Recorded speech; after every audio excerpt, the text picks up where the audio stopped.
Hello. Thought I'd make another little video. I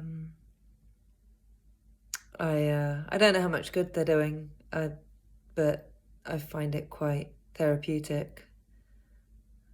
It's a little bit, like we're all sending these voice messages now on, whatever messaging service we're using, and kind of talking to our phone and these endless monologues, and that's actually quite therapeutic, and I'm finding a great way to kind of see what you actually think about things, You're talking to somebody, but really you're just talking to your phone. But it's intended for someone to listen to, so I don't know, it's interesting. Can be really useful to kind of find out, how do I feel about things? What do I think about things? And likewise, with the posts that I put, some of them, some of the interaction, it's been really interesting for me to see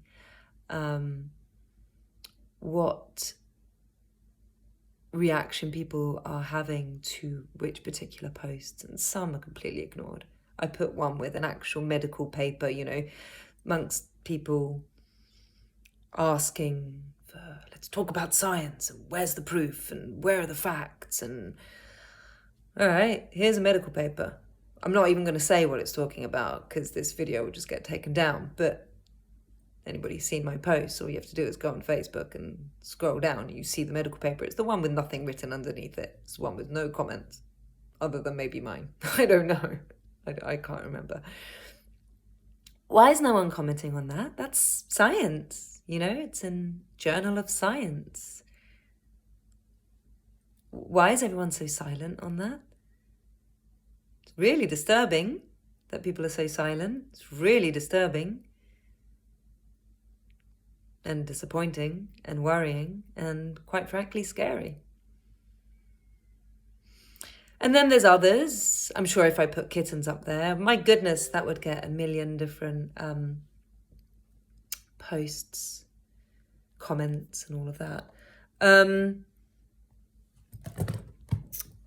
But one recently, which was on Greta Thunberg and the choice of chairs in her home, because they're all made of leather and animal skin. Not only that, they cost $9,000 each for a chair.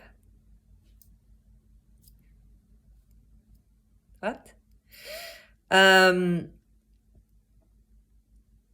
And that had a lot of interaction. I welcome that. We need to be discussing things. We need to be discovering what we think and debating. And I am so grateful to the few people who actually engage. Oh my goodness. And you know who you are. And so grateful, because we need to be doing this. And they recognize as well, we need to be talking. There's evidently something, we all can feel something's not quite right? Somewhere deep inside, when you put whatever judgments you may hold towards, right-wingers like me, where did that come from? Why is it that if you have something to say about the Thunberg thing, as a friend of mine coined it recently, you automatically become alt-right, right-wing, or even liberal. Now that's a problem. Libertarian is a problem. I really don't understand the logic. So that's been really interesting.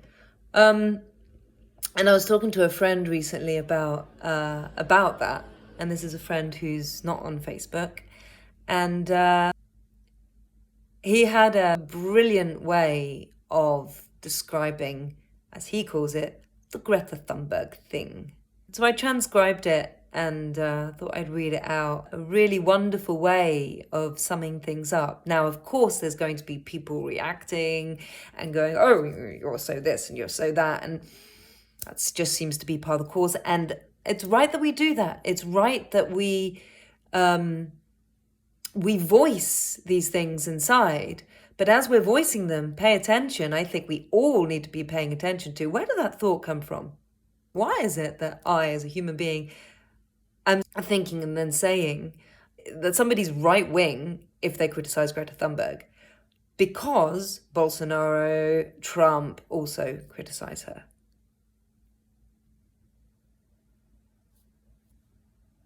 Really, sit with that for a minute.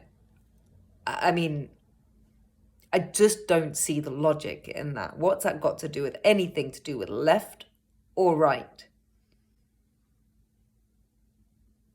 But it's easy to put a little label on, whatever label you want. Left, right, conspiracy theorist, extremist, terrorist, racist, sexist, feminist. Like, there's all of these divisions. It's, oh God. Surely we can move beyond that now. Instead of just, oh, there's another label. Yes, you're this. And then you just slap it on that person. Because the media thinks it's going to shut them up. Let's plant these ideas that anybody who's going to criticize Greta Thunberg, oh, we'll just lump them all in with those horrible right-wingers like Trump. So I'm going to read out the Greta Thunberg thing that my friend described. And yeah, let me know what you think. It's obviously just a very simplistic way of looking at it. But sometimes that's the best place to start. The Greta Thunberg thing. I'm frankly amazed that anyone with a working brain thinks that this Thunberg thing is actually the real deal. Let's examine it. So we're supposed to believe that some kid with Asperger's got it into her head one day that she wasn't going to go to school because the climate was more important. So she got a piece of cardboard, wrote a sign, and sat outside in the street and made a one-person protest. And so, funnily enough, a journalist was walking by who just happened to have big connections all over the place, and he decided to feature this one girl protest, and it suddenly took off. And everybody started to get behind her. There were lots of other kids supporting her. I just had to move because somebody was doing some work, and I don't have double glazing. So where were we? Funnily enough, a journalist was walking by who just happened to have big connections all over the place. And he decided to feature this one girl protest, and it suddenly took off. And everybody started to get behind her. There were loads of other kids supporting her. And then it somehow got the attention of the United Nations. And they decided that she was important enough that she should be invited to speak to the entire United Nations. And not only to speak to them, but actually to berate them and shout at them, and that included all the so-called world leaders. She was to shout at them and say they'd ruined her childhood, and how dare they, and all of this stuff. And they were all supposed to sit there and think this was amazing. This kid with Asperger's who just came out of nowhere is allowed to shout at us in the United Nations. So anybody with a working brain who thinks this is real, let them try that themselves. Let them sit in the street with a sign saying, save the planet or whatever.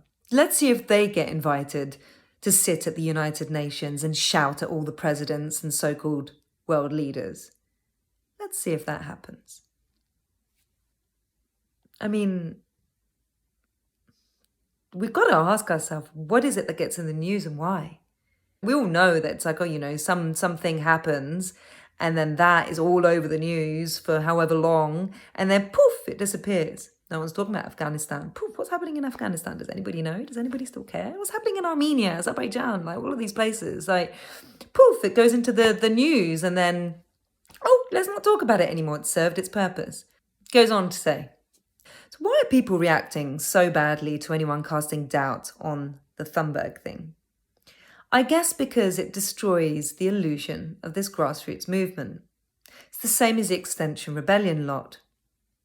They're supposed to be this grassroots movement where it's the people rising up. But it's all bollocks. Because when you point out that this has been the Rockefeller plan since the Club of Rome, and if you don't know what that is, please go and look it up, they decided that global warming was this big scare story, which they then modified to climate change as the world wasn't actually getting any warmer. So basically, any change in the weather whatsoever could be attributed to climate change.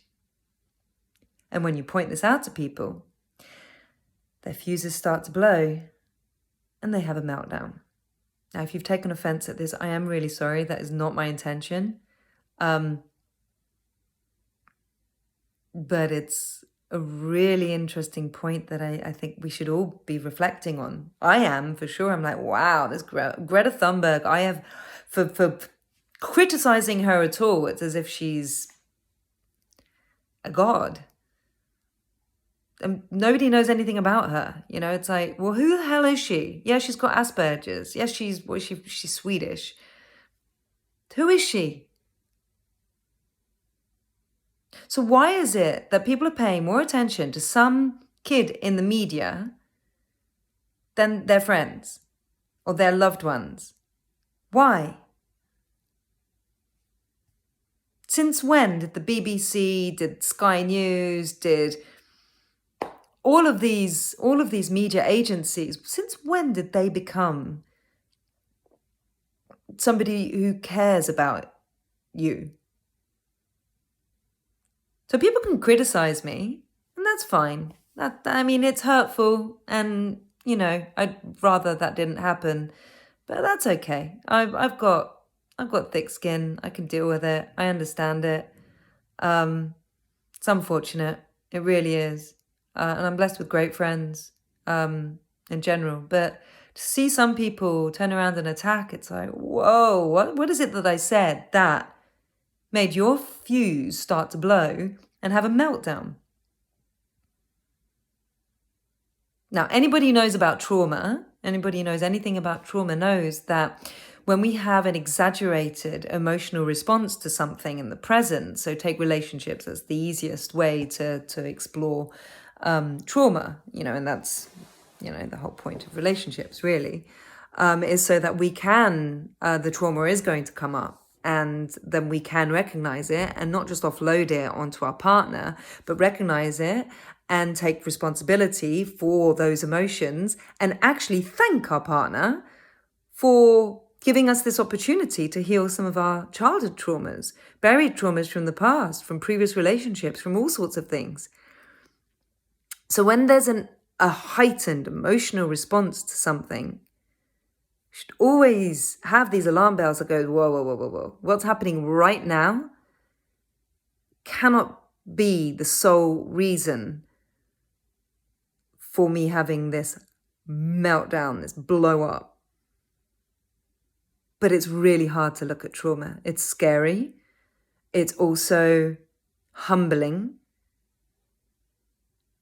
And essentially requires us to take responsibility. Instead of putting the blame on others, it requires us to take responsibility for ourselves, our actions, our thoughts, our feelings. And the day that we can do that is the day we move into a new paradigm. The day we can move away from hierarchy. The day that we can move away from external authority, or even that internal authority. Oh, I should be working. I should be doing this. I didn't do this. I'm such a bad person. All of that internal dialogue, and then that we allow to come into our being from the external, our boss, our partner, or whoever it is, telling us to do whatever it is. And then we stop thinking for ourselves and we stop saying, hold on, is this good for me? Is this good for me, first and foremost, before we think about the greater good, which is a very, very, very slippery slope. If anybody truly understands where that expression has been used in the past and it's coming out, I mean, it's been out for a while now, I really hope people start connecting the dots, because while we still can communicate with each other, we stand a chance of being able to unite, and it's happening. It's happening. I just wish for that to happen with also more people that I love and care about and I know in my own life. Call me selfish, but I really, really want the best for them. So there we go. That's what I have to say. It wasn't so short in the end, but we'll see what this does. Anyway, thank you. God bless.